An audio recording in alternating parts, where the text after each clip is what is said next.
Hello दोस्तों, mathematician online class में आपका स्वागत है। मैं श्याम कुमार। और दोस्तों, अभी आप लोगों को पृष्ठीय क्षेत्रफल और आयतन पर आधारित जो बेसिक क्वेश्चन सब होता है उसको आप किस प्रकार से सॉल्व कर पाते हैं, यही प्रत्येक सवाल और प्रत्येक वीडियो मैं बनाता हूं। दोस्तों जरूर देखिएगा और चैनल को भी जरूर सब्सक्राइब कीजिएगा, क्योंकि जानते हैं दोस्तों ये एजुकेशन चैनल है। अगर इसमें ज्यादा लंबा वीडियो बन जाएगा तो फिर मैथ का क्लास है तो आपको थोड़ा देखने में परेशानी होगी। इसीलिए एक एक सवाल और एक एक वीडियो बनाता हूं दोस्तों। तो निश्चित रूप से क्वेश्चन को समझिएगा और चैनल को जरूर सब्सक्राइब कीजिएगा। देखिए क्या है, कोई बर्तन एक खोखले अर्धगोले के आकार का है। ठीक, कोई बर्तन है एक खोखले अर्धगोले के आकार का है, जिसके ऊपर एक खोखला बेलन अध्यारोपित है। ठीक ना। अर्धगोले का व्यास 14 सेंटीमीटर है और इस बर्तन यानी पात्र की कुल ऊंचाई 13 सेंटीमीटर है। इस बर्तन का आंतरिक पृष्ठीय क्षेत्रफल आपसे पूछ रहा है दोस्तों। तो सबसे पहले देखिए, क्वेश्चन को आप सॉल्व करने से पहले एक सुंदर सा पिक्चर बनाइएगा और तब आपको समझ में आएगा कि आखिर में क्या है। बात समझ रहे हैं कि ना दोस्तों। अब देखिए, उस बर्तन का आपसे पृष्ठीय क्षेत्रफल पूछ रहा है। तो बर्तन बना हुआ है किस किस आकृति से, इसको पहले समझिए दोस्तों। और यही जब आप नहीं समझ में आएगा दोस्तों तो फिर आपको सवाल बाहर हो जाएगा और आपके दिमाग पर चढ़वे नहीं करेगा, और फिर जब यानी दिमाग में आएगा नहीं तो फिर आप सॉल्व नहीं कर पाइएगा दोस्तों। तो देखिए, सबसे पहले एक खोखला अर्धगोला है। तो चलिए ठीक है दोस्तों, एक खोखला अर्धगोला बनाता हूं। चलिए ठीक, एक खोखला अर्धगोला का मतलब हुआ कि इसमें स्पेस है, जगह है, अंदर इसमें कुछ नहीं होगा। एक तरह से समझिए कि गोलाकार कोई वस्तु होगा, खोखला है अंदर से। और क्या कह रहा है सो देखिए, जिसके ऊपर एक खोखला बेलन अध्यारोपित है। इसके ऊपर एगो क्या है, बेलन है अध्यारोपित। ठीक ना दोस्तों, मैं एगो क्या बना दिया, बेलन बना दिया। थोड़ा हमको नीचे पिक्चर बनाना चाहिए दोस्तों। तो चलिए ठीक है, तो इसको मैं क्या करता हूँ, अब देखिए अर्धगोले का व्यास दिया हुआ है। ये जो अर्धगोला है ना, इसका व्यास दिया हुआ है 14 सेंटीमीटर। और आप जानते हैं कि व्यास पूरा होता है, ठीक ना। वृत्त का जो सिरा होता है केंद्र से होकर के जो गुजरता है। और इस बर्तन की कुल ऊंचाई कितना दिया हुआ है, 13 सेंटीमीटर। बर्तन देखिए यहाँ से लेकर के और बर्तन आपका यहाँ तक है, एक टोटल ऊंचाई कितना दिया हुआ है सो देखिए 13 सेंटीमीटर दिया हुआ। सॉरी स्टूडेंट, 14 यानी बर्तन की कुल ऊंचाई ठीक है दोस्तों 13 सेंटीमीटर दिया हुआ है। इस बर्तन का आंतरिक पृष्ठीय क्षेत्रफल, ठीक ना दोस्तों। देखिए जैसा सवाल कह रहा था दोस्तों वैसा पिक्चर बना दिए। अर्धगोला था, उसका व्यास 14 सेंटीमीटर था। इसके ऊपर एक खोखला बेलन अध्यारोपित है, बेलन भी डाल दिया और एक तरह से बर्तन बन गया। इसके नीचे स्पेस है, ऐसा बर्तन हो सकता है। और इस बर्तन की टोटल ऊंचाई 13 सेंटीमीटर दिए हुआ है। तो इसका आंतरिक पृष्ठीय क्षेत्रफल पूछ रहा है। और आप जानते हैं कि ना दोस्तों, जब आप बेलन का पृष्ठीय क्षेत्रफल में आपको दो फार्मूला मिलेगा, एगो संपूर्ण मिलेगा और एगो वक्र मिलेगा। और अर्धगोला में भी आपको एक संपूर्ण मिलेगा और फिर एक वक्र मिलेगा। तो दोस्तों देखिए, संपूर्ण और वक्र का मतलब समझिए, ठीक ना दोस्तों। देखिए जैसे मान लीजिए कि ये बेलनाकार आकृति है मार्कर, ठीक ना दोस्तों। और आपसे संपूर्ण पृष्ठीय क्षेत्रफल पूछा जाता है। तो देखिए इसका क्षेत्रफल, ये जो आप देख रहे हैं ना, ये वाला भाग, ये इसका पृष्ठीय क्षेत्रफल कहलाता है, ठीक ना दोस्तों। और जब ये संपूर्ण कहता है तो ये वाला भाग सबका तो क्षेत्रफल निकलवे करता है। और उसमें ये जो भाग आप देख रहे हैं इसका भी क्षेत्रफल, और इधर वाला जो भाग देख रहे हैं इसका क्षेत्रफल, दोनों यानी दोनों वृत्ताकार सिरा का क्षेत्रफल और इसका क्षेत्रफल संपूर्ण में आ जाता है, ठीक ना दोस्तों। और अर्धगोला में भी यही बात होता है कि जब ये संपूर्ण का बात करते हैं तो एक तरह से बाटी टाइप का होता है। जैसे मान लीजिए कि यही अर्धगोला है, ठीक ना। तो ये जो भाग आप देख रहे हैं, ये वाला भाग, तो इसका क्षेत्रफल आता ही है और इसमें इसका भी क्षेत्रफल आ जाता है संपूर्ण में। लेकिन जब यहाँ बर्तन बनाया है दोस्तों, तो सिर्फ आपको इसका क्षेत्रफल चाहिए। ये तो भाग बर्तने में है और नहीं तो इसका एरिया निकालिएगा। अगर सवाल इसी में कहता कि भाई अलग अलग है, दोनों का संपूर्ण पृष्ठीय क्षेत्रफल निकालिए, तब आप वहाँ संपूर्ण वाला फॉर्मूला लगाइए। लेकिन अभी आपको सिर्फ ये जरूरत है, इसका एरिया और इसका एरिया, बस। आप सवाल कहे या नहीं कहे, आपको खुद समझना होगा कि हम संपूर्ण निकालेंगे कि यानी वक्र पृष्ठ का क्षेत्रफल निकालेंगे।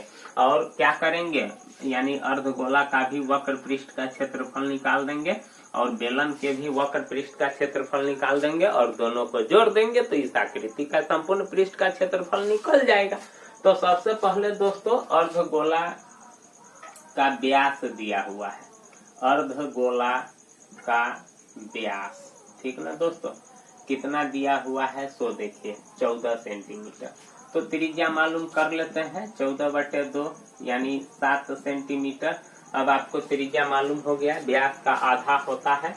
तो चलिए अब अर्धगोले का वक्र पृष्ठ का क्षेत्रफल निकालते हैं। अर्धगोले का वक्र पृष्ठ का क्षेत्रफल, वक्र पृष्ठ का क्षेत्रफल, ठीक ना दोस्तों। तो इसका क्या फार्मूला होता है दोस्तों, थोड़ा देख लेते हैं। फार्मूला का किताब है मेरे पास, देखिए अर्धगोला है और अर्धगोले का संपूर्ण पृष्ठीय क्षेत्रफल, अर्धगोले का वक्र पृष्ठ का क्षेत्रफल होता है 2πr²। क्या होता है दोस्तों, 2πr²। सब कुछ आपको मालूम है, 2 गुने पाई का मान 22/7 लेना है, क्योंकि जब आप ये प्रश्नावली 13.4 उल्टाइएगा ना, तो उसमें लिखा हुआ है कि जब तक अन्यथा नहीं कहा जाए आपको 22/7 ही रखना होगा। तो दोस्तों 22/7 और r आपका है 7 गुने 7, पावर 2 होगा तो 7 गुने 7, 7 से 7 क्या हो जाएगा, कट जाएगा। अब गुना कर दीजिए, तो 7 दूना 14 दूना 28 और 14 दूना 28 और 2 30, 308 सेंटीमीटर स्क्वायर। आयतन तो नहीं है जो क्यूब लगा दीजिएगा। 22 दूना 44, 7 चौक 28 के 8 हासिल 2 और 7 चौक 22 दूना 44, 7 चौक 28 के 8 हासिल 2 और 7 चौक 28 और 2 30, 308 सेंटीमीटर स्क्वायर। तो अर्धगोले का निकाल लिए दोस्तों। अब बेलन का भी निकालते हैं। क्या करते हैं, बेलन का। तो बेलन का भी, बेलन की ऊंचाई सबसे पहले आपको मालूम होना चाहिए, यानी यच पहले इसका भी मालूम कीजिए। तो देखिए इसमें तो क्वेश्चन में तो बेलन की ऊंचाई तो दोस्तों दिया हुआ है नहीं, तो आप किस प्रकार से बेलन की ऊंचाई निकालिएगा। तो देखिए हम आपको तरीका बताते हैं। जैसे देखिए ये जो अर्धगोला है, ये पूर्ण गोला का आधा है दोस्तों। यहाँ से मैं मिटा देता हूँ, ठीक ना।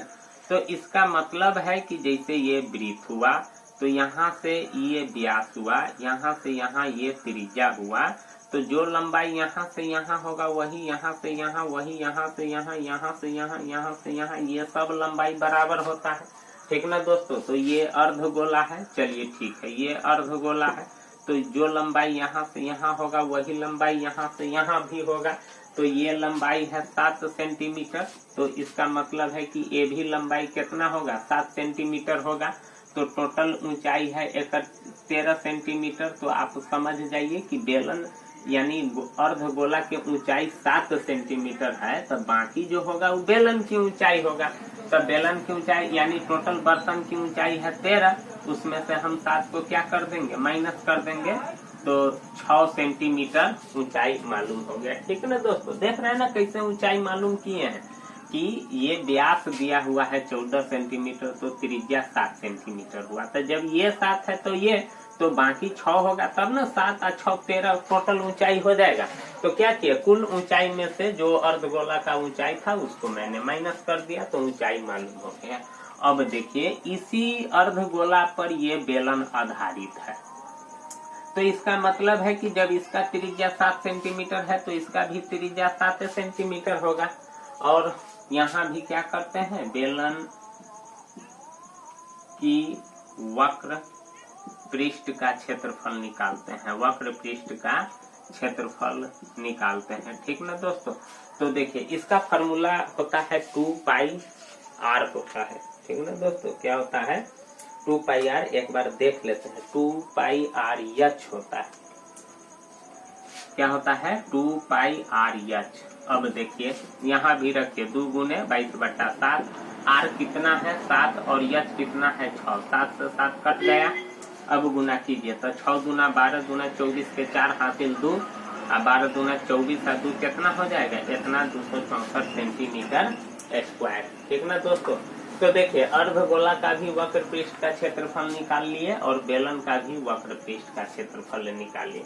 तो जो बाहर से होगा वही अंदर से होगा, काहे कि यहाँ मोटाई उटाई का तो जिक्र किया हुआ है नहीं। अगर कहीं कहीं मोटाई का जिक्र कर देता है तो फिर वहाँ जो त्रिज्या होता है ना उसमें आपको दिक्कत हो जाएगा, तो उसमें फिर आपको सोचना पड़ेगा। तो दोस्तों अगर ऐसा सवाल मिलेगा तो मैं जरूर आपको बताऊंगा। तो एक बार गुना और कर लेते हैं। 22 दूना 44, तो 6 चौक 24 के 4 हासिल 2 और 6 चौक 24 2 26। तो अब लिखते हैं दोस्तों बर्तन की कुल ऊंचाई, बर्तन की कुल ऊंचाई, बर्तन की कुल ऊंचाई। तो बर्तन की कुल बर्तन का आंतरिक पृष्ठीय क्षेत्रफल, बर्तन का आंतरिक, बर्तन का आंतरिक पृष्ठीय क्षेत्रफल। तो बर्तन का आंतरिक पृष्ठीय क्षेत्रफल कितना हो जाएगा, तो अर्धगोला का क्षेत्रफल 308 और बेलन का वक्र पृष्ठ का क्षेत्रफल 264 और दोनों को क्या करेंगे दोस्तों, जोड़ देंगे। तो 8 और 4 12, 6 और 1 7 और 3 2 5, इतना सेंटीमीटर स्क्वायर, यही आपका क्या हो जाएगा आंसर। तो दोस्तों इस प्रकार से ऐसे ऐसे सवालों को हल किया जाता है। ये प्रश्नावली 13.4 का है, क्वेश्चन नंबर 2 है। तो दोस्तों अगर आपको अच्छा लगे तो प्लीज चैनल को जरूर सब्सक्राइब कीजिएगा, लाइक कीजिएगा और कमेंट जरूर कीजिएगा, दोस्तों के साथ जरूर शेयर कीजिएगा। और दोस्तों अगर कोई ऐसा टॉपिक आपको बुझाए कि नहीं, अगर सर बताए तो बेहतर होगा तो मैं निश्चित बताऊंगा दोस्तों। सिर्फ आपके कमेंट का इंतजार रहता है। तो बस आज इतना ही भर दोस्तों, फिर मिलेंगे अगले वीडियो में। आज के लिए बस इतना ही। थैंक यू, धन्यवाद।